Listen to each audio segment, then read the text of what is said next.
હાલમાં તીવ્ર ગરમીનો અનુભવ થઈ રહ્યો છે। લોકો સામાન્ય રીતે માને છે કે ગરમી ફક્ત દિવસ દરમિયાન સૌથી વધુ પરેશાન કરે છે, ખાસ કરીને બપોરે, જ્યારે બપોરે 2 વાગ્યા સુધીમાં સૂર્ય એટલો તીવ્ર બને છે કે લોકોના શર્ટ પણ પરસેવાથી ભીંજાઈ જાય છે, રસ્તા પર નીકળવું મુશ્કેલ બની જાય છે અને શરીર સંપૂર્ણપણે થાકી જાય છે।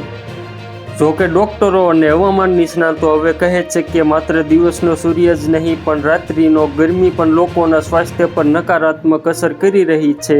કેટલીક વાર આ અસર ધીમે ધીમે વિકસે છે અને લોકો તેમના સ્વાસ્થ્યને વધુ ખરાબ ન કરે ત્યાં સુધી તેનો ખ્યાલ નથી રાખતા। તાજેતરના એક અભ્યાસમાં 68 દેશોમાં લોકોના ઊંઘના ડેટાની તપાસ કરવામાં આવી હતી। તેમાં જાણવા મળ્યું છે કે જે રાતે તાપમાન 86 ડિગ્રી ફેરનહીટ કરતાં વધી ગયું હતું ત્યારે લોકો સરેરાશ 14 મિનિટ ઓછી ઊંઘ લેતા હતા। આ થોડો સમય લાગે છે, પરંતુ જ્યારે આખા વર્ષ દરમિયાન ગણતરી કરવામાં આવે છે ત્યારે તે લગભગ 44 કલાકની ઊંઘ ગુમાવવા સમાન છે। ડોક્ટરો કહે છે કે લાંબા સમયથી ઓછી ઊંઘ વ્યક્તિને થાક જ નથી લાગતી, પરંતુ વિચારવાની અને જાણકાર નિર્ણયો લેવાની ક્ષમતાને પણ નબળી પાડે છે। ગરમ રાતો ચીડિયાપણું, બેચેની અને ધ્યાન કેન્દ્રિત કરવામાં મુશ્કેલીનું કારણ પણ બની શકે છે।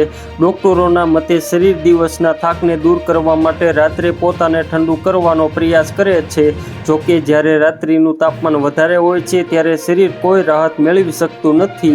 તો મિત્રો, હાલ માટે એટલું જ। ફરી મળીએ નવી અપડેટ અને નવા સમાચાર સાથે। તે પહેલાં ખાસ કરીને વિડીયોને એક લાઇક અને RTV ગુજરાતી ન્યૂઝ યુટ્યુબ ચેનલને ખાસ કરીને સબસ્ક્રાઈબ કરવાનું ભૂલતા નહીં મિત્રો।